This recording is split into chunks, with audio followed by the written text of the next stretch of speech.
Hello everyone. From today we will be starting class 9th and 10th ICSE Hindi syllabus from the book Sahitya Sagar. So today we will be starting the first story, that is Baat Athani Ki. So we will start the chapter. बात अठन्नी की जो story है वो सुदर्शन जी ने लिखी है। ये एक सहज भाषा, स्वाभाविक, प्रभावी तथा मुहावरेदार इंसान थे। मतलब इनकी जो भाषा थी वो सहज, स्वाभाविक, प्रभावी तथा मुहावरेदार थी। इन्होंने गद्य और पद्य मतलब poem as well as in stories दोनों में महारत हासिल थी। इन्होंने अनेक फिल्मों की भी पटकथाएं और गीत लिखे। So in this chapter the main characters are Rasila, Ramzan, engineer Babu Jagat Singh और शेख सलामुद्दीन, जो कि एक ज़िला मजिस्ट्रेट थे, यानी डिस्ट्रिक्ट कलेक्टर या फिर डिस्ट्रिक्ट मजिस्ट्रेट। तो जो रसीला और रमज़ान थे वो नौकर थे। वो जो रसीला था वो इंजीनियर बाबू जगत सिंह के यहाँ काम करता था और जो रमज़ान था वो शेख सलामुद्दीन के यहाँ काम करता था। So this is the short view of the story in which I have told you about the characters. Now we will going to start the story. बात अठन्नी की. So line by line I will be reading the chapter and explaining you the story. Rasila engineer Babu Jagat Singh के यहाँ नौकर था। 10 रुपये वेतन था। गांव में उसके बूढ़े पिता, पत्नी, एक लड़की और 2 लड़के थे। इन सब का भार उसी के कंधों पर था। वह सारी तनख्वाह घर भेज देता, पर घर वालों का गुजारा न चल पाता। उसने इंजीनियर साहब से वेतन बढ़ाने की बार बार प्रार्थना की, पर वह हर बार यही कहते, अगर तुम्हें कोई ज़्यादा दे तो अवश्य चले जाओ, मैं तनख्वाह नहीं बढ़ाऊँगा। सो इन द फर्स्ट पैराग्राफ हमको रसीला के बारे में बताया गया है कि वो इंजीनियर बाबू जगत सिंह के यहाँ नौकर था। उसका जो वेतन था वो 10 रुपये था। वेतन मतलब सैलरी। उसकी जो सैलरी थी वो 10 रुपये थी। उसके जो फैमिली थी उसमें एक उसका मतलब उसका पिता, पत्नी, उसके 3 बच्चे थे, एक लड़की, 2 लड़के। तो ये इन सब का भार उसी के कंधों पर था। मतलब उनका जो भी खर्चा था वो रसीला ही उठाता था। वो अपनी सारी तनख्वाह घर भेज देता था, पर फिर भी उन 10 रुपये में उनका गुजारा नहीं चल पाता था। वो इंजीनियर बाबू जगत सिंह से बार बार उसने प्रार्थना की कि मेरी तनख्वाह यानी उसकी सैलरी बढ़ा दो, पर उन्होंने जवाब दिया कि अगर तुम्हें कोई ज़्यादा दे तो अवश्य चले जाओ, मैं तनख्वाह नहीं बढ़ाऊँगा। आगे बढ़ते हैं। वह सोचता, यहाँ इतने सालों से हूँ। अमीर लोग नौकरों पर विश्वास नहीं करते, पर मुझ पर यहाँ कभी किसी ने संदेह नहीं किया। यहाँ से जाऊँ तो शायद कोई 11-12 दे, पर ऐसे आदर न मिलेगा। तो उसने सोचा कि यहाँ मैं इतने सालों से काम करता हूँ। जो अमीर लोग होते हैं वो नौकरों पर ज़्यादा भरोसा नहीं करते, उनको मतलब कुछ भी होता है तो मे बी डाउट। तो फिर उसने सोचा कि यहाँ मुझ पे आज तक किसी ने कोई वो संदेह नहीं किया, किसी ने मुझसे कुछ बोला नहीं, तो अगर मुझे बाहर कोई 11-12 रुपये दे भी दे, पर क्या पता ऐसा आदर मिले ना मिले। जिला मजिस्ट्रेट शेख सलीमुद्दीन इंजीनियर बाबू के पड़ोस में रहते थे। उनके चौकीदार मियाँ रमज़ान और रसीला में बहुत मैत्री थी। दोनों घंटों साथ बैठते, बातें करते। शेख साहब फलों के शौकीन थे। रमज़ान रसीला को फल देता। इंजीनियर साहब को मिठाई का शौक़ था। रसीला रमज़ान को मिठाई देता। तो जो शेख सलामुद्दीन थे, जो जिला मजिस्ट्रेट थे, वो इंजीनियर बाबू जगत सिंह के पड़ोस में रहते थे, और जो रमज़ान था वो उनके यहाँ चौकीदार था, वॉचमैन था। तो अब इसमें बताया गया है कि जो शेख साहब थे वो फलों के शौकीन थे और जो इंजीनियर बाबू थे वो मिठाई के शौकीन थे। तो ये जो रमज़ान और रसीला थे वो फलों और मिठाइयों को एक दूसरे को देते थे। एक दिन रमज़ान ने रसीला को उदास देखकर कारण पूछा। पहले तो रसीला छिपाता रहा, फिर रमज़ान ने कहा, कोई बात नहीं है तो खाओ सौगंध। एक दिन उसने देखा कि रसीला बड़ा परेशान है, तो रसीला ने रमज़ान का हठ देखा तो आंखें भर आईं। बोला, घर से खत आया है, बच्चे बीमार हैं और रुपया नहीं है। तो उसने बताया कि घर से खत आया है और बच्चे बीमार हैं, तो मालिक से पेशगी मांग लो, कहते हैं 1 पैसा भी न दूंगा। पेशगी यानी मतलब जो एडवांस में पैसे ले लेते हैं हम लोग, उसको पेशगी बोलते हैं, एडवांस में सैलरी लेना। तो उसने बोला, ये चीज़ रसीला ने बोली कि मैंने उनसे ये चीज़ रमज़ान ने बोली कि मालिक से एडवांस में पैसे ले लो। तो रसीला ने कहा कि उन्होंने बोला 1 पैसा भी न दूंगा। रमज़ान ने ठंडी सांस भरी। उसने रसीला को ठहरने का संकेत किया और आप कोठरी में चला गया। थोड़ी देर बाद उसने कुछ रुपये रसीला की हथेली पर रख दिए। रसीला के मुंह से एक शब्द भी न निकला। सोचने लगा, बाबू साहब की मैंने इतनी सेवा की, पर दुख में उन्होंने साथ न दिया। रमज़ान को देखो, गरीब है परंतु आदमी नहीं देवता है, ईश्वर उसका भला करे। तो इन लाइन से हमें पता चला कि जब उसने बताया रमज़ान को कि इंजीनियर बाबू जगत सिंह ने तनख्वाह देने से मना कर दिया है, तो रमज़ान अंदर गया और वो कुछ पैसे लाकर उसने रसीला के हाथ में थमा दिए। और फिर रसीला ने सोचा कि मैंने बाबू साहब की इतनी सेवा की, पर दुख में उन्होंने भी मेरा साथ नहीं दिया, परंतु ये गरीब होते हुए भी मेरा साथ दे रहा है, मेरी मदद की इसने। रसीला के बच्चे स्वस्थ हो गए। उसने रमज़ान का ऋण चुका दिया। ऋण यानी जो उसने कर्ज़ लिया था, जो रमज़ान ने रसीला को दिया था, वो चुका दिया। केवल 8 आने बाकी रह गए, मतलब जो उसने दिया था उसमें से 8 आने रह गए। रमज़ान ने कभी भी पैसे नहीं मांगे, फिर भी रसीला उसके आगे आंख न उठा पाता। एक दिन की बात है, बाबू जगत सिंह किसी से कमरे में बात कर रहे थे।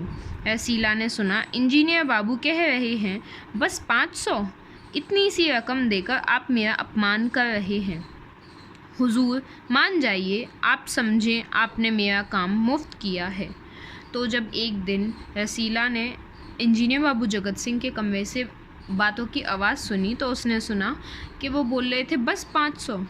मतलब रसीला समझ गया कि भीतर रिश्वत ली जा रही है। वो समझ गया कि अंदर रिश्वत की बातें हो रही हैं।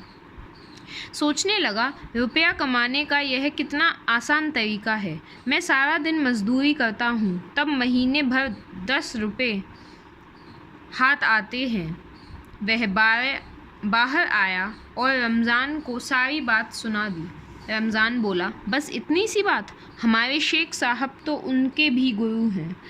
आज भी एक शिकार फंसा है, 1000 से कम तय न होगा। भैया, गुनाह का फल मिलेगा या नहीं यह तो भगवान जाने, पर ऐसी ही कमाई से कोठियों में रहते हैं और हम हैं कि परिश्रम करने पर भी हाथ में कुछ नहीं आता। तो जब वसीला को पता चला कि अंदर रिश्वत ली जा रही है, वो रमज़ान के पास जब बैठा, उसने बताया कि ऐसी ऐसी बात है। फिर रमज़ान ने बोला, ये तो बहुत छोटी सी चीज़ है, उसके शेख साहब तो और भी बड़े गुरु हैं, 1000 से कम में काम ही नहीं होता उनका।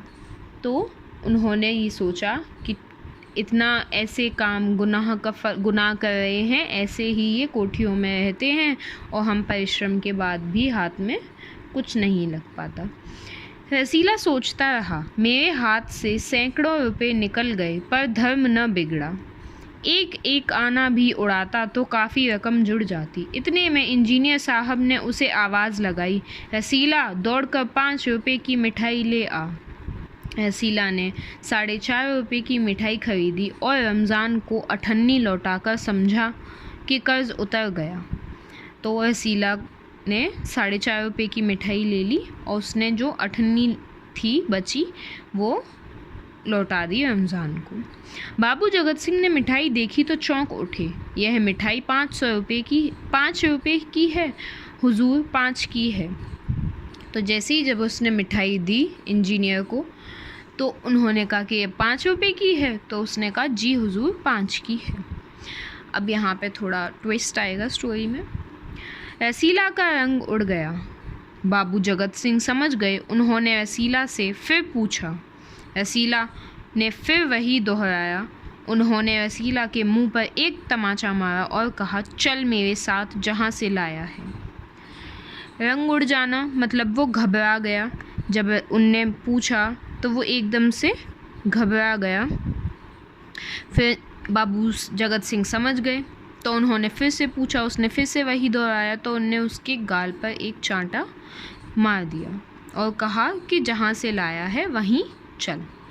हुजूर झूठ कहूँ तो, रसीला ने अभी अपनी बात पूरी न की थी कि इंजीनियर बाबू चिल्लाए, अभी सच और झूठ का पता चल जाएगा। अब सारी बात हलवाई के सामने ही कहना। तो वो उस हलवाई के पास जाने लगे। अब कोई रास्ता न बचा था। वह बोला, माई बाप गलती हो गई, इस बार माफ़ कर दें। अब उसको कुछ समझ नहीं आया। उसने बोला गलती हो गई, माफ़ कर दें। उसे पता चल गया कि अब उसका झूठ पकड़ा जाएगा, तो उसने ऐसा किया। इंजीनियर साहब की आंखों से आग बरसने लगी। उन्होंने निर्दयता से रसीला को खूब पीटा, फिर घसीटते हुए पुलिस थाने ले गए। सिपाही के हाथ में 5 का नोट रखते हुए बोले, मनवा लेना, लातों के भूत बातों से नहीं मानते। तो इंजीनियर साहब को बहुत गुस्सा आया और वो उसको सीधे थाने ले गए और सिपाही के हाथ में 5 रुपये देकर बोले कि लातों के भूत बातों से नहीं मानते और इसके मुंह से मनवा लेना कि इसने चोरी की है। दूसरे दिन यहाँ पे भी हमें पता चलता है कि उनने उनसे 5 रुपये देकर रिश्वत दी। दूसरे दिन मुकदमा शेख सलामुद्दीन के कचहरी में पेश हुआ। शेख सलामुद्दीन जो इंजीनियर बाबू जगत सिंह के पड़ोसी थे। रसीला ने तुरंत अपना अपराध स्वीकार कर लिया। उसने कोई बहाना न बनाया। तो जब कोर्ट में उसकी पेशगी हुई, उसने कोई बहाना नहीं बनाया कि मैंने चोरी नहीं की है या कुछ नहीं किया है। उसने अपना अपराध स्वीकार कर लिया, उसका कोई बहाना न बनाया। चाहता तो कह सकता था कि यह साजिश है, मैं नौकरी नहीं करना चाहता इसलिए हलवाई से मिलकर मुझे फंसा रहे हैं, पर एक और अपराध करने का साहस वह न जुटा पाया। उसकी आंखें खुल गई थीं। हाथ जोड़कर बोला, हुजूर मेरा पहला अपराध है, इस बार माफ़ कर दीजिए, फिर गलती न होगी। उसने जब एक बार झूठ बोला तो उसकी दूसरी बार झूठ बोलने की हिम्मत नहीं हुई और उसने सीधे बोला कि पहला अपराध है, इस बार माफ़ कर दीजिए। शेख साहब न्यायप्रिय आदमी थे। उन्होंने रसीला को 6 महीने की सज़ा सुना दी और रूमाल से मुंह पोंछा। यह वही रूमाल था जिसमें एक दिन पहले किसी ने 1000 रुपये बांध कर दिए थे। फैसला सुनकर रमज़ान की आंखों में खून उतर आया, मतलब उसे बहुत क्रोध आया। सोचने लगा, यह दुनिया न्याय नगरी नहीं अंधेर नगरी है। चोरी पकड़ी गई तो अपराध हो गया। असली अपराधी बड़ी बड़ी कोठियों में बैठकर दोनों हाथों से धन बटोर रहे हैं, उन्हें कोई नहीं पकड़ता। रमज़ान घर पहुंचा। एक दासी ने पूछा, रसीला का क्या हुआ? 6 महीने की कैद।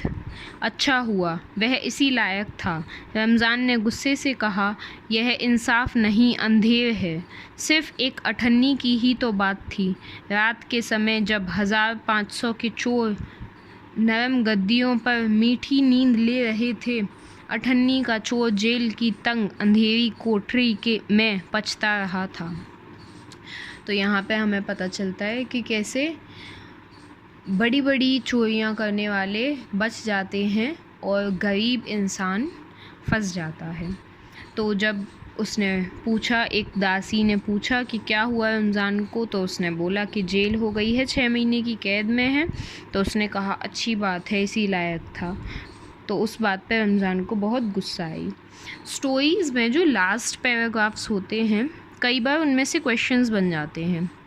जैसे कि अब इसमें बोला गया कि रात के समय जब 1500 के चोर नरम गद्दों पर मीठी नींद ले रहे थे, अठन्नी का चोर जेल की तंग अंधेरी कोठरी में पछता रहा था। तो कई बार ऐसे क्वेश्चंस बन जाते हैं कि इस लाइन का क्या मतलब है, या फिर हमको इस लाइन को दे देते हैं और हमसे पूछेंगे कि इस चीज़ से हमें पूरी स्टोरी में क्या हुआ, उसका क्या पता लगता है कि क्या चीज़ है। तो इन चीज़ों पे फोकस करना चाहिए। तो यहाँ पे हमारी ये स्टोरी ख़त्म होती है और मैं इस स्टोरी के ऊपर एक शॉर्ट व्यू भी दूँगी, उसमें बताऊँगी इम्पॉर्टेंट क्वेश्चंस और चीज़ें डिस्कस करूँगी कुछ। So that's all for this video. Thank you. If you like the video, please like and subscribe the channel for more videos like this. Thank you. For any query, comment down in the given below section. Do your studies well. Stay happy. Stay calm.